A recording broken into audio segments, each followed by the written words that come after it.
안녕하십니까. 5월 5일 날 어린이날이었는데 한 신문에 보니까 어린이날을 어린이들이 가장 원하는 게 무엇인가, 무엇일 것 같아요? 어떤 사람은 현금 그러는데 아이들은 그렇게 때가 묻지 않았습니다. 어린이날 아이들이 가장 원하는 것은 엄마 아빠와 함께 밖에 놀이동산 가는 거래요. 근데 이번에 비가 왔죠. 비가 와가지고 남도에 계신 분들은 가뭄을 해결해서 너무 좋아하는데 아이들은 좀 슬펐을 것 같아요. 한쪽은 좋으면 한쪽은 슬퍼하고, 한쪽이 슬퍼하는데 한쪽은 좋아하고, 이게 세상 일인 것 같습니다. 그러나 우리 사모님들이 열심히 준비해서 아이들을 위해서 이렇게 금요일 날 잔치를 하고 기도를 해서 너무나 감사합니다. 저는 아무 생각 없이 있다가 깜짝 놀랐어요. 저는 어린이가 제가 없으니까 어린이날이 뭔 날인가 이러고 있다가 아주 내년에는 좀 저도 깨어서 준비를 잘 하겠습니다. 오늘 마가복음 말씀 제목을 좀 바꾸고 요절도 좀 바꿨습니다. 요절을 4장 41절인데요. 같이 읽고 기도하겠습니다. 4장 41절 시작. 그들이 심히 두려워하여 서로 말하되 그가 누구기에 바람과 바다도 순종하는가 하였더라. 그가 누구이기에. 기도하겠습니다. 감사하신 아버지 하나님, 부족한 자들을 제자로 부르시고 그들에게 무엇보다 말씀이 소중함을 일깨워 주시고 이제 다시 한번 예수님이 누구신지 알리고자 하시니 감사합니다. 이 시간 오늘 드러난 사건들을 통해서 예수님이 어떤 분인지를 우리가 배우고 믿음을 새롭게 하기 원합니다. 부정한 종을 도와주시고 저희들에게 예수님께 대한 지식과 믿음을 새롭게 할 수 있도록 도와주십시오. 예수님의 이름으로 기도했습니다. 아멘. 우리가 지금 예수님께서 제 아들을 부르시고 그들을 돕는 장면들을 나누고 있죠. 지난주에 예수님은 여러 가지 비유를 통해서 제자에게 가장 중요한 첫 번째 필수 과목 말씀과 하나님 나라에 대해서 나누었습니다. 이제 두 번째 과목이 남았죠. 그것은 바로 예수님 자신에 대한 것입니다. 제자는 예수님과 함께 하는 사람이고 예수님을 배우는 사람이라고 했습니다. 예수님과 함께하며 예수님을 배운다는 것은 곧 예수님을 알아가는 것이죠. 예수님을 알아가는 것은 단지 예수님께 대한 지식을 쌓는 것이 아니고 예수님이 누구신지를 알고 그 예수님께 대한 믿음을 갖는 것이라고 할 수 있습니다. 오늘 두 사건은 예수님이 누구신지를 제 아들에게 보여주고 있습니다. 사실은 회당장 야이로와 혈루증 앓는 여인까지 이 연이어서 하나의 시리즈로 예수님이 누구신가를 보여주는데 우리가 지난 부활절에 세 번째 시리즈는 했기 때문에 두 사건만 나누겠습니다. 이 두 사건 속에 나타난 예수님 과연 누구실까요? 1장 광풍을 잠잠케 하시는 예수님입니다. 그날 저물 때 예수님은 제자들에게 우리가 저편으로 건너가자 말씀하셨습니다. 이것은 갈릴리 바다 저편으로 가자는 것이죠. 그러자 제자들은 배에 앉아서 말씀을 전하시던 예수님을 그대로 그 배에 태운 채 무리를 떠나 저편으로 출발했습니다. 이때 다른 배들도 함께 했다고 했습니다. 그런데 이들은 저편으로 건너가다가 광풍을 만났습니다. 그것도 큰 광풍이라고 했습니다. 광풍은 허리케인이나 태풍처럼 지리적 영향으로 발생하는 갈릴리 바다의 지역풍이라고 할 수 있죠. 이 때문에 갈릴리 바다에서 오랫동안 고기를 잡아온 제자들, 어부 출신인 제자들에게 이 광풍은 낯선 것이 아니고 익숙한 것입니다. 이 때문에 큰 광풍이 일어나자 제자들은 평소대로 익숙하게 배를 몰면서 헤쳐나가고자 했습니다. 그런데 이번에는 상대가 만만치 않았습니다. 아무리 애를 써도 광풍을 헤쳐나갈 수가 없었습니다. 결국은 물결이 배에 부딪혀 들어와 배에 가득하게 되었다고 했습니다. 파도가 칠 때마다 열심히 퍼내도 더 많은 물이 들어오니까 얼마 안 가서 배에 막 물이 차고 이대로 있다가는 얼마 안 가서 배가 그대로 침몰할 상황에 빠진 것입니다. 이제 제 아들은 큰 광풍에 다 죽을 위험에 처했습니다. 그런데 지금 이 갈릴리 바다를 건너가자 하신 분이 바로 예수님이시죠. 제 아들은 예수님의 방향에 순종해서 건너가고 있었습니다. 더구나 그 배에 예수님이 계셨습니다. 자, 순종해서 가고 있고 예수님도 계셔. 이보다 더 완벽하고 은혜로운 모습이 어디 있겠습니까? 제 아들이 어떤 잘못을 했다는 것이 전혀 있지 않습니다. 그럼에도 불구하고 지금 제 아들은 큰 광풍을 만나 죽을 지경에 빠졌습니다. 잘못한 것이 없는데, 나는 열심히 순종했는데 죽을 위험에 빠진다? 이런 상황이 받아들여집니까? 보통 이런 상황을 만나려면 우리 마음에는 뭔가 문제가 있어야 된다는 생각을 합니다. 제 아들이 예수님 말씀 안 듣고 배를 타고 도망을 갔다든가, 아니면 제자 예수님 몰래 건너편으로 놀러 가려고 했다든가 하면은 중간에 큰 광풍을 만났다. 그러면 그렇지. 그렇게 우리가 이해할 수 있습니다. 예수님이 제자들을 훈련하고 또 이렇게 고생시킨다 하는 시나리오가 그려집니다. 이런 시나리오가 전혀 낯설지 않은 것이, 우리가 어떤 광풍을 만나면 우리의 마음에는 가장 먼저 떠오르는 것이 이러한 시나리오에 근거한 생각들입니다. 내가 혹시 잘못한 것이 있나? 또 하나님이 나를 훈련시키고자 하는가? 왜 나한테 이러시는가? 하는 생각이 광풍을 만날 때마다 우리 마음에 제일 먼저 들어옵니다. 자, 그런데 지금은 전혀 문제될 게 없죠. 그런데도 제 아들은 큰 광풍을 만났습니다. 그러면 왜 지금 이런 일이 생기는지 이해하기가 힘듭니다. 이해가 되어야 방향을 잡고 투쟁을 할 텐데, 이해가 안 되니까, 헷갈리니까 싸울 의욕이 안 나고 불평이 많이 생깁니다. 그런데 우리가 이 사건 속에서 분명한 것이 있습니다. 내가 아무리 문제가 없고 잘하고 있다 할지라도 광풍을 만날 수 있다는 것이죠. 예수님과 함께하면 인생에서 광풍 같은 건 전혀 만나지 않는다. 설령 광풍이 불어올지라도 샥 피해가고 옆에 사람만 만난다 하는 이야기는 참 인기가 있습니다. 그러나 그렇습니까? 전혀 그렇지 않습니다. 공부 시간에 우리 박재영 선생님이 자기 이야기를 들려주었습니다. 박재영 선생님이 가장 의료 후진국인 방글라데시에 선교사로 갔는데, 가서 얼마 안 있다가 딸 사랑이가 돌이 되었을 때 급성 폐렴에 걸렸습니다. 한국 같으면 그렇게 위험한 병이 아니지만 이제 인공호흡기가 필요한데, 방글라데시 병원을 막 돌아다녀도 어디 하나 인공호흡기가 있지 않았습니다.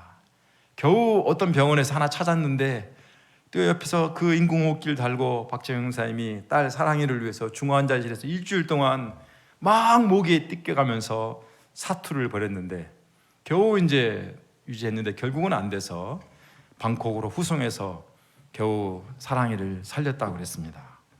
그래서 오늘의 사랑이가 있습니다.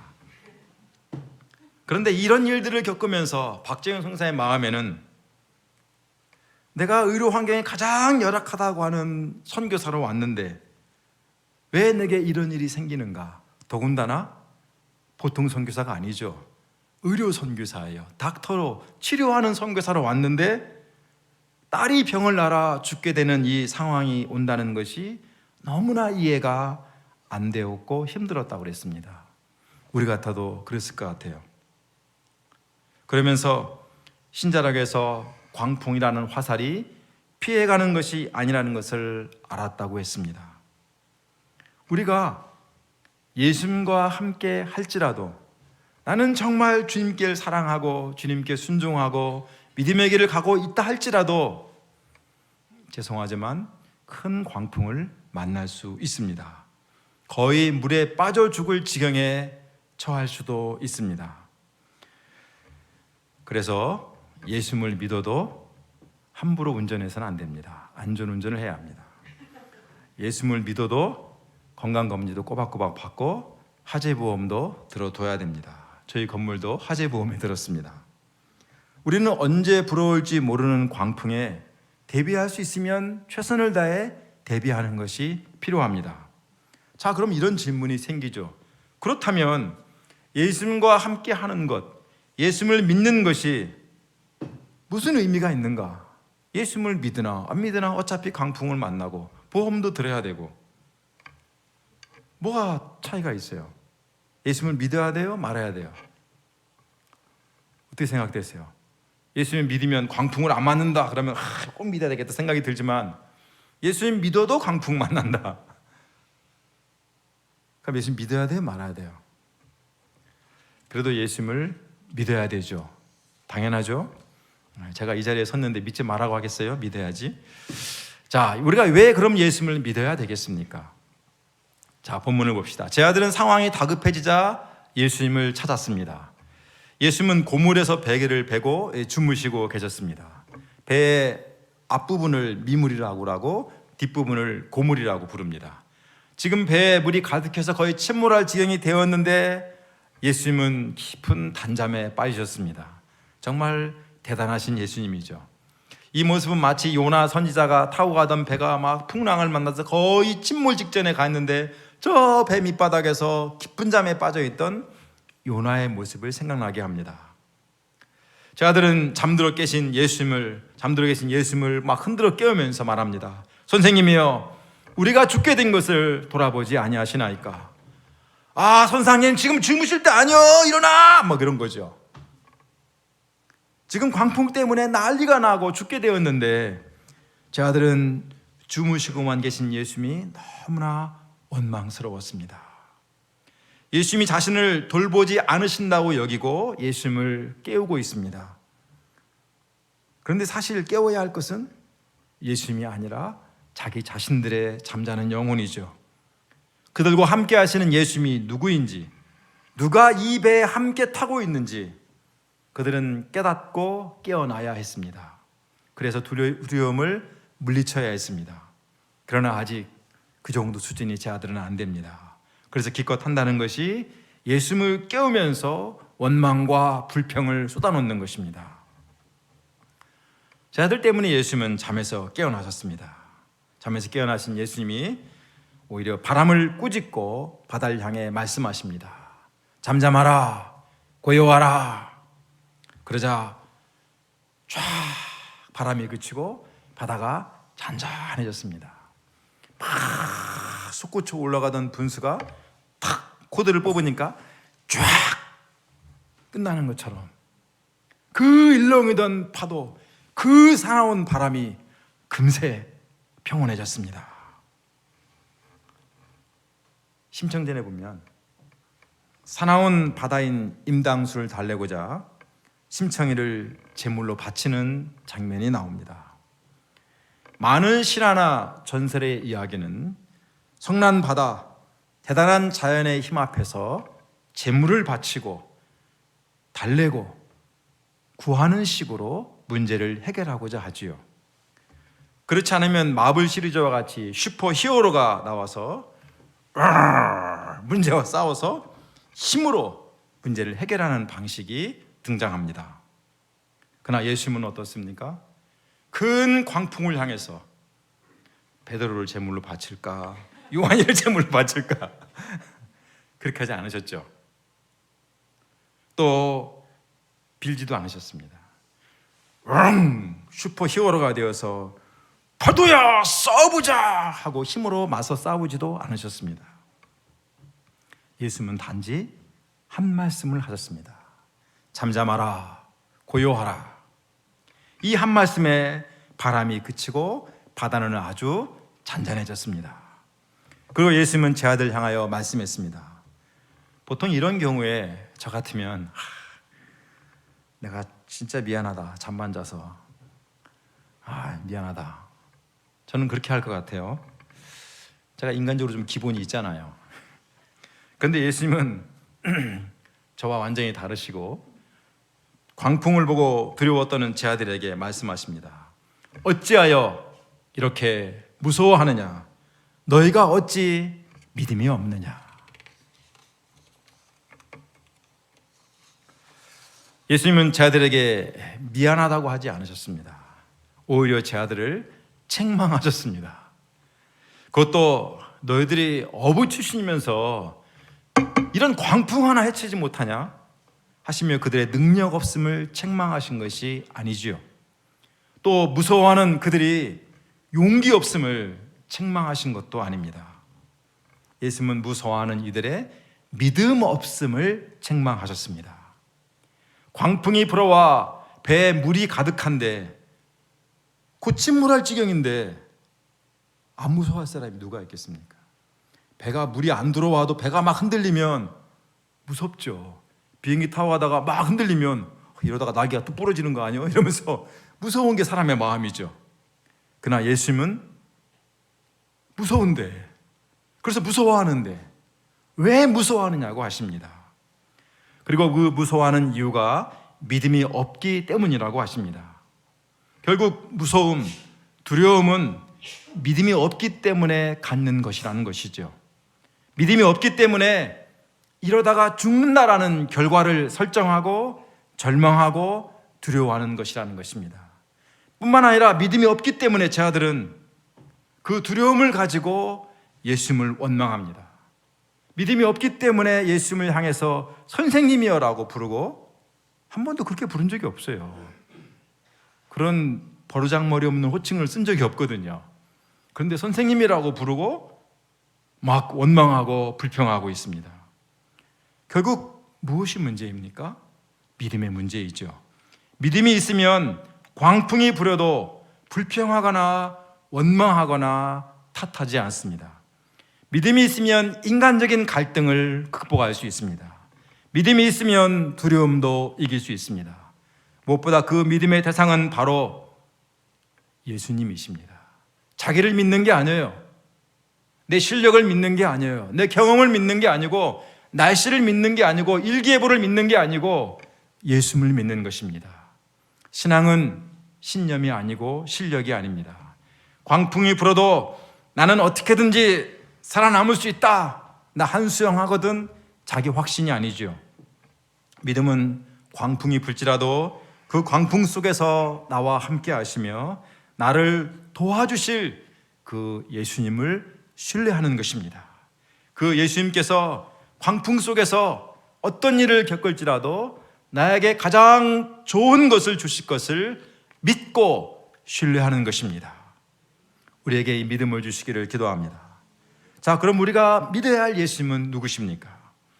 예수님은 말씀 한마디로 광풍이 잠잠해지자 제 아들은 심히 두려워하며 서로 말했습니다. 그가 누구이기에 바람과 바다도 순종하는가? 도저히 일어날 수 없는 일이 일어난 것이죠.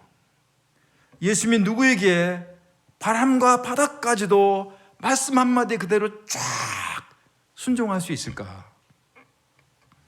그들의 질문에 마가는 답을 주지 않습니다. 왜 답을 안 줬을까요? 답을 안 줘도 알만한 사람은 다 알기 때문입니다. 특히 구약 성경을 잘 아는 사람이면 금방 그 답을 찾을 수 있습니다.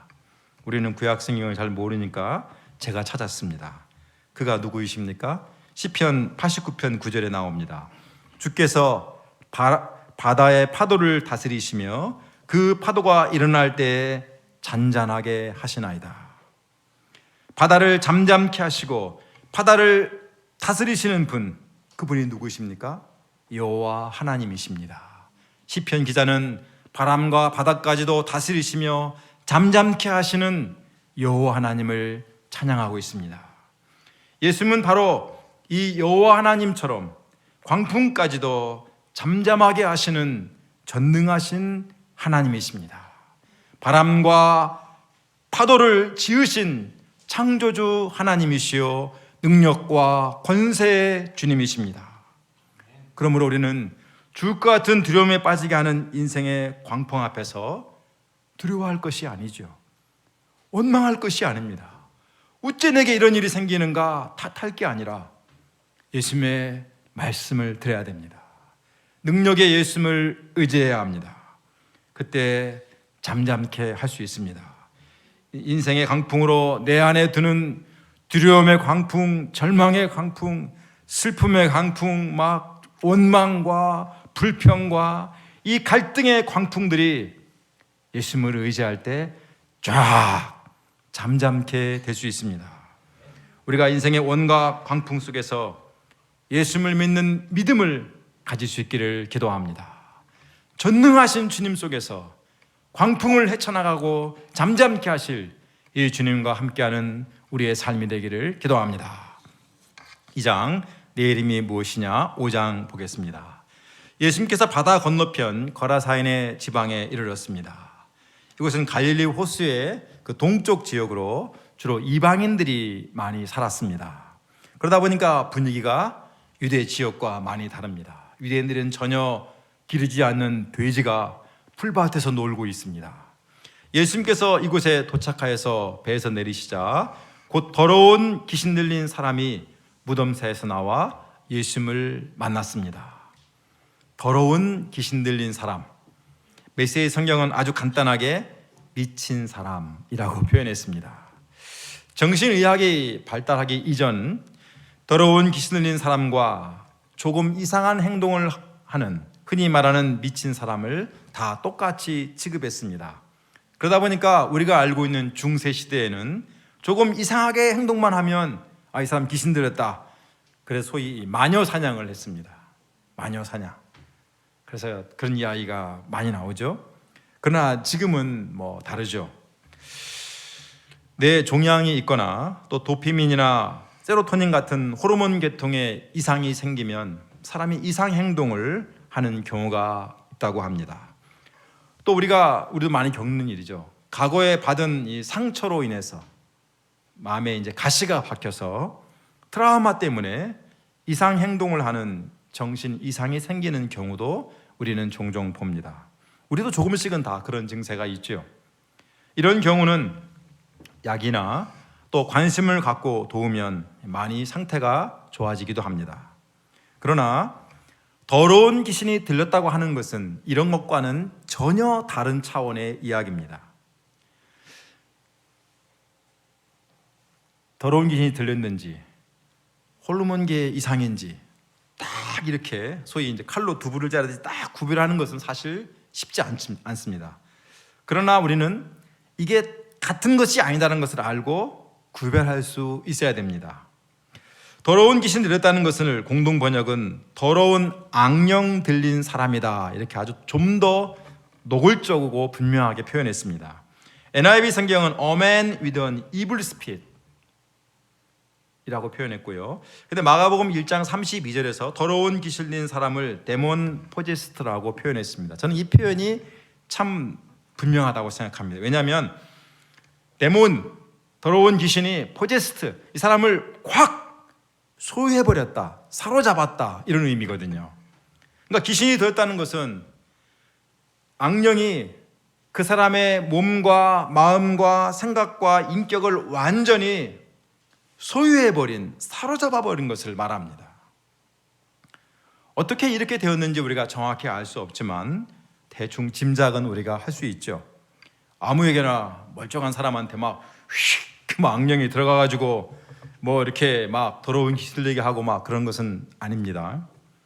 뭔가 죄를 짓고 여지를 주면 더럽고 불결한 것이 자꾸 노출되고 빠지게 되면 그 마음과 영혼이 같이 더럽고 불결해지게 되고 결국은 더러운 귀신들이 슬금슬금 하나둘 자리를 잡고 세력을 키워서 그 사람을 완전히 사로잡게 됩니다.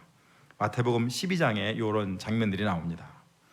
점차는 나중에는 내 스스로의 힘으로 어찌할 수 없는 지경에 이르게 되고 결국 더러운 귀신에 사로잡힌 데몬 포제스트 된 사람으로 전락해버립니다. 더러운 귀신에 사로잡힌다. 그럼 어떻게 될까요? 본문에 보니까 거라사 지방에 사는 더러운 귀신 들린 사람은 무덤 사이에 산다고 그랬습니다. 이것부터가 정상이 아니죠. 그런데 이렇게 된 이유가 있죠. 3절 4절에 보면 사람들이 그를 여러 번 고랑과 쇠사슬에 매고자 했습니다. 멀쩡한 사람을 고랑과 쇠사슬로 매고자 하지는 않았겠죠. 이 사람이 자꾸 뭔가 문제를 일으키고 사람들에게 피해를 주고 고통을 주니까 처음에는 말로 타이르고 처음에는 좀 어디 좀 붙잡아 놓고, 그래도 자꾸 안 되니까 이제는 점점 강도가 세져가지고 쇠고랑으로 막 이런 걸로 또 쇠사슬로 묶어놓고 잔 것입니다. 사람을 고랑과 쇠사슬로 묶는다는 것은 뭐 이건 아주 보통 일이 아니죠. 더 심각한 것은 이 사람은 그때마다 쇠사슬을 끊고 고랑을 깨뜨렸다고 그랬습니다. 와, 이 쇠고랑, 쇠사슬 막 이렇게 묶어놨는데 그냥 끊고 나가나. 이건 사람의 힘이 아닙니다. 더러운 귀신이 이 사람에게 작동해서 슈퍼히어로 같은 엄청난 괴력을 발휘하게 한 것입니다. 자, 그런데 이게 낯선 게 아니에요. 이런 경우가 신접한 무당들에게 나타납니다. 신접한 무당들은 작두 아시죠? 큰 작두날, 아주 날카롭게 작두날 위에서 올라가서 이렇게 춤을 춥니다. 우리는 뭐 감히 상상할 수도 없는 일이죠. 그렇게 할 수 있는 것은 그가 귀신에 사로잡혔기 때문입니다. 그래서 거기서 그 짓을 하는 거예요. 다 더러운 귀신입니다. 더러운 귀신은 이만큼 그 능력이 강력합니다. 그래도 자꾸 제압을 당하니까 힘드니까 결국 더러운 귀신 들린 이 사람은 사람들을 피해서 무덤으로 왔습니다. 아무도 없으니까 좋았을까요? 그곳에서 그는 밤낮 무덤사에서나 산에서나 늘 소리 지르며 돌로 자기의 몸을 해치고 있었습니다. 이것을 보면 더러운 귀신이 하는 일이 무엇인가를 보여줍니다. 그것은 행복이나 자유를 주는 것이 아닙니다. 주변의 사람들을 고통스럽게 하고 사람들에게서 멀어지게 하고, 그리고는 그것도 부족해서 자신을 자학하고 귀신이 붙잡고 있는 그 사람을 점차 죽여가는 것, 그래서 죽이는 것, 이것이 바로 더러운 귀신이 하는 일입니다. 이 사람이 멀리서 예수를 보고 달려왔습니다. 예수를 보고 달려왔다는 것은 뭔가 도움을 얻고자 하는 간절함이 보입니다. 그런데 막상 달려와서 큰 소리로 부르짖으며 말합니다. 7절, 지극히 높으신 하나님의 아들 예수여, 나와 당신과 무슨 상관이 있나이까? 원하건대 하나님 앞에 맹세하고 나를 괴롭히지 마옵소서. 달려온 행동과 와서 하는 말이 전혀 다릅니다. 일테면 이중적인 모습이라고 우리가 말하죠. 이렇게 된 이유를 예수님께서 이미 그에게 더러운 귀신아, 그 사람에게서 나오라고 말씀하셨기 때문이라고 설명하고 있습니다. 자, 그런데 우리가 여기서 한 가지 이상한 점을 발견해야 됩니다. 자, 우리가 마가복음 앞부분에 공부하면서 앞에서 등장했던 더러운 귀신인 사람들이 있었습니다. 그렇죠? 앞에도 나왔어요, 몇 명. 그 당시에 참 더러운 귀신 사람이 참 많았던 것 같아요. 더러운 귀신 사람들이 나왔는데 그들은 예수님께서 더러운 귀신아 나가라 그러면 다 나갔어요. 정신이 온전하여졌습니다. 마가복음 1장 25절이나 34절에 나옵니다. 그런데 이번에는 나가라 했는데 안 나가. 나가라고 했는데 나가는 게 아니라 오히려 쫓아와가지고 막 반발해. 왜 이럴까요? 그땐 예수님이, 우리가 흔히 그러잖아요, 기도를 많이 하고 나가라고 그랬고, 이번에는 배 타고 와가지고 배 풍랑 만나서 막 자다 깨셔가지고 정신이 없어서 힘없는 거예요. 지금은 좀 더 강력합니다. 무엇보다도 아마 예수님의 능력의 차이라기보다는 좀 더 더러운 귀신의 세계를 분명하게 설명하기 위한 의도가 있지 않나 싶습니다. 어찌됐든 나가라 했는데 나가지는 않고 와서 막 따지고 있습니다. 예수님께서 이때 어떻게 하셨습니까? 9절 봅시다. 예수님께서 그에게 물으셨습니다. 내 이름이 무엇이냐? 내 이름이 무엇이냐? 누구의 이름을 묻는 거예요? 더러운 귀신일까요? 아니면 더러운 귀신 들려 무덤 사이에 살고 있는 이 사람일까요? 이 사람이라면 네 이름이 무엇이고 네 아버지가 누구고 니네 집이 어디냐 이거 묻는 거예요. 집 찾아주겠다는 것밖에 안 돼요. 그런데 더러운 귀신에게 묻는 거라면 얘기가 달라지죠. 예수님은 더러운 귀신에게 그 사람에서 나오라고 이미 말씀하셨습니다. 예수님은 이미 더러운 귀신과 이 사람을 분리해서 보고 계십니다.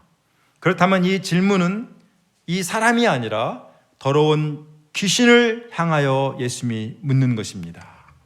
나가라게도 나가지 않고 오히려 반발하고 따지고 또 사정하는 이 더러운 귀신의 정체를 밝히라고 하신 것입니다. 왜 그렇게 하실까요?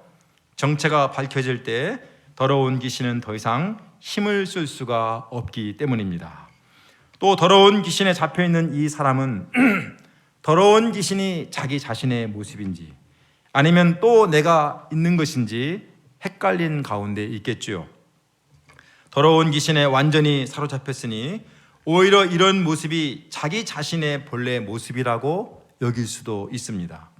그런데 더러운 귀신의 정체가 밝혀지면 자신과 더러운 귀신의 존재가 분리되어 생각하기 시작합니다. 더러운 귀신의 존재가 내가 아니라 그가 내 안에 들어와서 나를 사로잡고 주인 행세하고 있다는 것을 깨닫게 되는 것이죠. 내가 아니라 또 다른 내가 내 안에 있다는 것, 자아와 비자아를 분리해서 볼 수 있는 것, 이것이 더러운 귀신을 내 안에서 쫓아내는 아주 중요한 과정이라고 볼 수 있습니다. 우리는 이게 난지 저게 난지 헷갈릴 때가 많습니다. 그래서 제가 사춘기 때 도대체 내가 누굴까? 우리 학생 때 제일 듣기 싫어하는 말이 이중인격자라는 말이었습니다. 나는 이중인격자 하면 굉장히 기분 나빠서 막 상대가 누구든 막 싸우려고 대들었는데 어느 날 생각해 보니까 제가 이중인격 정도가 아니라 이건 다중인격도 나만큼 다중인격이 없어. 그래서 제가 딱 깨달은 말이 있어요. 나는 양파와 같다. 나는 착한 사람이야. 그것부터 시작합시다. 착한 사람인 것 같아. 근데 뭔가 아니야. 그럼 껍질을 까. 그럼 나쁜 사람이다. 그럼 나쁜 사람인 거? 아니야. 껍질을 까. 나는 시기심이 많아. 또 까. 나는 욕심도 많아. 나는 이런 사람인가? 난 성실해. 아니야. 게을러. 양파가 이렇게 여러 가지 껍질이 있는 것처럼 내가 나라고 설정한 나는 내가 아니야. 그래서 제가 깨달았어요. 나는 양파다.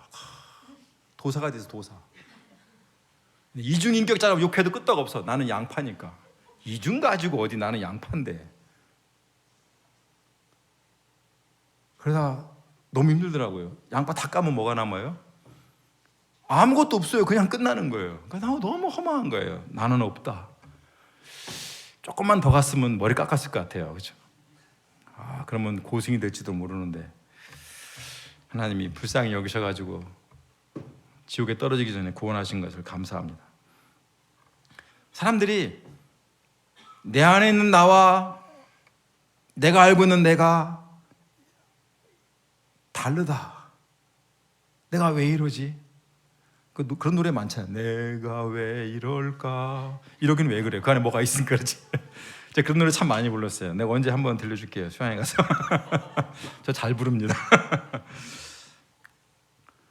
정확히 알아야 돼요. 내가 왜 그러는지. 자, 귀신의 대답이 무엇입니까? 내 이름은 군대니 우리가 많음이니이다. 예수님의 질문에 더러운 귀신은 자신의 이름이 군대라고 했습니다. 레기온이란 말이죠. 당시 군대 레기온은 우리의 사단과 같은 로마군의 한 편제인데 한 6천 명쯤 되었다고 해요. 그러니까 더러운 귀신이 자신이 군대라고 정체를 밝힌 것은 두 가지예요. 하나는 많다. 꼭 6천 가지가 있다 이런 거 봐도 난 무지 많다 하는 거. 또 하나는 군대와 같이 힘 세다. 이거를 과시한 것입니다. 우리가 미움에 한 가지 붙잡혀도 괴롭습니다. 게임에 사로잡혀도 아주 이 사람이 힘듭니다. 그런데 6천입니다. 하루가 24시간이죠. 초로 나누면 몇 초죠? 네, 모르겠네. 근데 6천이라고 해보세요. 와, 이건 뭐 정신없는 거죠. 예전에 그 가시나무새라는 노래가 있었습니다. 다니엘라 들어본 적 있어요? 가시나무새? 세대가 다르구나. 다니엘 안 들어봤죠? 한번 꼭 들어보세요. 좋은 노래예요. 추천합니다. 5월의 추천곡 가시나무새. 거기 이런 가사 한 말이 있기 때문에 추천합니다. 꼭 제 주제가 같아요. 내 속엔 내가 너무나 많아. 당신이 쉴 곳 없네. 내 속엔 헛된 바램들로 당신이 편할 곳 없네. 내 속에 내가 너무 많다는 거예요. 내 속에 내가 너무 많으니까 어떤 게 나은지 몰라. 맨날 헤매요. 지금 이 사람 안에도 너무나 많은 귀신들이 패거리를 이루며 자리를 잡고 있습니다.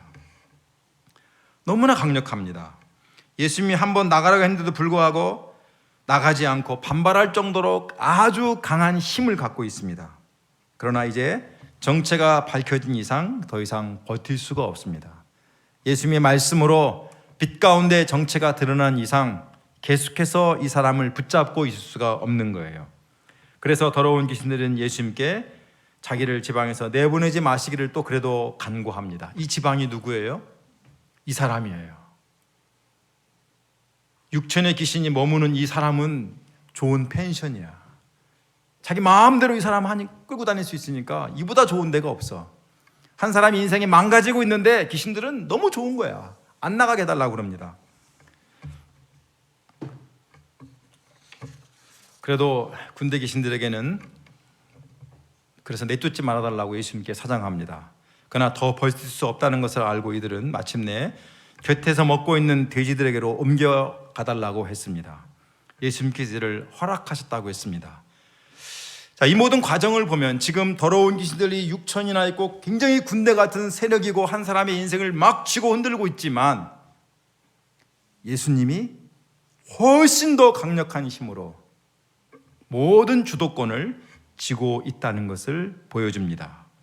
더러운 귀신들이 자신들의 정체가 군대라 가면서 큰 소리를 쳤지만 예수님 앞에서는 꼼짝을 못합니다. 사정하고 매달리고 어떻게든 살아보고자 몸부림칠 뿐입니다. 그만큼 예수님은 군대 귀신과 비교할 수 없는 더 큰 능력과 권세를 가지신 분이십니다. 군대 귀신인 사람이 한 사람을 완전히 사로잡았지만 예수님은 그런 군대 귀신들조차 주관할 수 있는 영적인 권세의 주님이십니다. 그러므로 예수를 믿는 사람들은 더러운 귀신들에 대해서 염려하거나 두려워할 필요가 없습니다. 난 멀쩡한데 갑자기 귀신 휙 들어오면 어떡하지? 이런 고민 하나도 할 필요 없어요. 자, 예수님은 이들의 요구대로 대제계로 들어가도록 하셨습니다. 그러자 이 사람에게 있던 더러운 군대 귀신들이 돼지에게로 집단 이주를 했습니다. 그래서 먹고 있던 돼지는 큰 떼라고 했습니다. 아무리 그래도 6천의 군대 귀신이 갑자기 입주하니까 돼지들이 도저히 감당을 못하고 2천마리나 되는 돼지떼가 바다를 향해서 비탈길을 달려서 다 바다에서 몰사했다고 했습니다. 돼지가 수영을 못합니까? 옛날에 홍순환 뉴스 보면 돼지가 둥둥둥 떠내려갑니다. 수영 잘합니다. 돼지 몸 자체가 물에 뜨게 돼 있잖아요. 돼지는 잘 물에 빠져 죽지 않습니다. 아주 수영 잘해요. 다리는 짧지만 몸통이 완전 통이기 때문에 잘 안 죽습니다. 근데 여기는 다 죽었다고 그랬어요. 왜 그랬을까요? 못하는 거예요. 귀신 들어오니까 정신 없는 거예요. 그래서 그냥 허브적거리다가 몸의 특징을 살리지 못하고 다 죽었습니다. 돼지 2,000마리가 죽어서 이게 하얀 돼지인지 까만 돼지인지 알 수 없지만 2,000마리가 죽어가지고 다리 이렇게 뜨고 둥둥둥 떠 있는 모습을 한번 상상해 보세요. 끔찍하지 않아요? 한 마리만 있어도 끔찍한데 2,000마리면 그냥 새카맣겠죠. 예수님이 왜 이렇게 했을까요? 예수님이 기른 돼지도 아닌데. 첫째로 제가 볼 때 귀신의 실체를 알려주기 위한 것으로 여겨집니다. 귀신이 보입니까? 보이지 않죠. 보이지 않으니까 사람들이 무서워하는 거죠. 그런데 귀신들 때문에 돼지 2,000마리가 죽어서 바다에 둥둥 떠 있는 모습 보면 귀신이라는 존재가 어떤 일을 하는지 보여지는 거예요. 그만큼 더러운 귀신은 더럽고 악하고 강력하다는 것을 확실하게 드러내 준 것입니다. 그러니 귀신에 잡히지 않도록 죄 짓는 것을 쉽게 생각하지 말라는 것입니다. 둘째로 더러운 귀신을 내쫓는 것, 더러운 귀신의 세력에서 벗어나는 것이 공짜가 아니라는 것입니다. 그냥 나가, 그럼 나가면 그냥 끝나는 게 아니에요. 돼지 2,000마리가 희생되었습니다. 나중에 예수님은 더러운 귀신들의 대장 사탄을 이기는데 자신의 목숨을 십자가에 내어 주셔야 했습니다.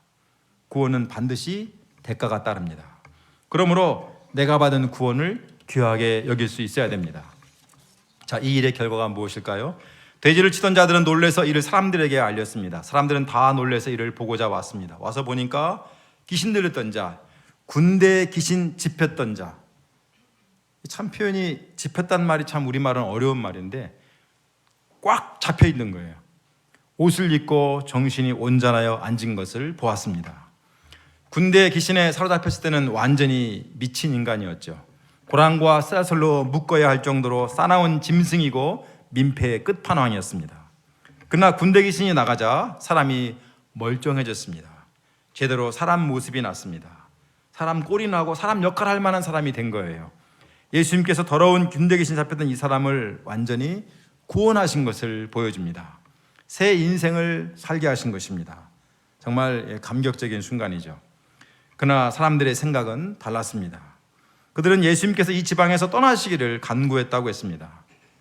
이대로 두었다가는 동네 돼지가 다 죽을 것이라고 염려한 것이겠지요.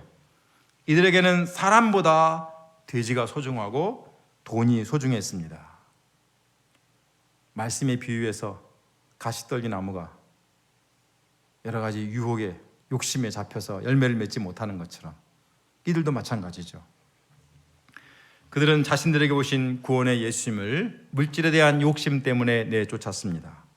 이것은 오늘 우리 시대에도 얼마든지 볼 수 있는 모습이지요. 예수님을 받아들이려면 때론 망할 각오를 해야 할지 모릅니다. 양돈 산업 포기해야 된다 하는 것처럼 내가 하고자 하는 일들이 망할 수 있다는 위기감을 가질 수도 있습니다. 그러나 예수님을 믿고자 하는 사람은 그런 각오 가운데 할 때 오히려 구원을 얻습니다. 그렇지 않고 조금 더 손에 안 보고자 하다 보면 결국 예수님을 내쫓는 결과를 초래합니다. 예수님께서 배에 오르실 때 귀신 들렸던 사람이 함께 있기를 간구하였습니다. 그러나 예수님은 허락하지 아니하시고 그에게 오히려 한 가지 미션을 주셨습니다. 집으로 돌아가 주께서 내게 어떻게 큰 일을 행하시고 너를 불쌍히 여기신 것을 내 친족들에게 알리라고 그랬습니다. 더러운 귀신을 들렸던 사람이 이방 지역에 첫 선교사로 파송된 것입니다. 완전 인생 역전 드라마가 된 것이죠. 저도 그렇지만 이 사람도 참 대단한 사람입니다. 이것은 그런데 스가랴서 13장 2절의 예언의 성취라고 할 수 있습니다. 더러운 귀신이 쫓겨나고 이방인들이 구원을 받는 것, 그것은 하나님의 예언의 성취입니다. 예수님을 통한 새로운 출애굽은 사탄으로부터 해방되는 영적인 해방이면서 이방들까지 해방되는 더 크고 위대한 출애굽이라는 것을 보여주고 있습니다. 자, 결국 예수님은 광풍까지도 더러운 귀신까지도 제어하는 능력과 권세의 주님이심을 보여주십니다. 그리고 마지막 이 시리즈의 마지막이 우리가 지난번에 한 대로 예수님은 12년 동안 혈루증하는 여인도 치료하시고 회당장 야이로의 딸, 죽은 야이로의 딸도 살리시는 능력의 주님이심을 보여주십니다. 결국 예수님은 자연계나 소위 말하면 영계라고 할까요?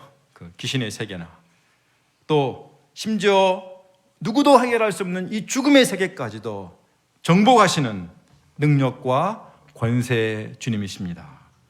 우리가 믿는 예수님, 그냥 좋은 예수님, 그냥 진리의 말씀으로 나를 가르쳐주는 예수님, 내 마음을 편하게 하는 예수님, 그런 정도의 나이브한 예수님이 아니십니다. 예수님은 광풍도 말씀으로 잠잠케 하시고 아무리 더러운 귀신 자도 한마디로 정체를 밝히시고 쫓아내시고 죽은 자도 일으키시는 능력과 권세의 주님이십니다.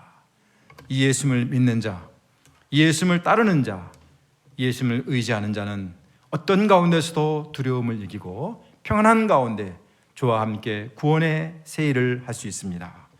우리가 예수님을 의지하고 믿음으로 사는 하나님의 사람이요 예수님의 제자가 될 수 있기를 간절히 소원하고 기도합니다. 기도하겠습니다. 감사하신 아버지 하나님, 오늘 우리에게 예수님이 어떤 분이신지 알려주셔서 감사합니다. 우리는 작은 바람만 불어도 물결만 찰랑여도 벌벌 떨고 두려워하고 원망하고 불평하고 탄식할 때가 많습니다. 왜 이런 일이 일어났는가? 자꾸 묻고자 하다가 오히려 힘이 빠집니다. 주님, 우리가 그러나 우리와 함께 하시는 능력의 예수님을 의지하는 자가 될 수 있도록 도와주십시오. 또 예수님께서 어떠한 마귀의 세력도 다 멸할 수 있는 능력의 주님을 믿고 우리가 두려워하지 않고 세상을 살아갈 수 있도록 도와주시고 죽음까지도 정복하시는 예수님을 의지하는 믿음의 사람들이 될 수 있도록 저희들을 힘주시옵기를 간절히 소원하고 기도합니다. 예수님의 이름으로 기도했습니다. 아멘.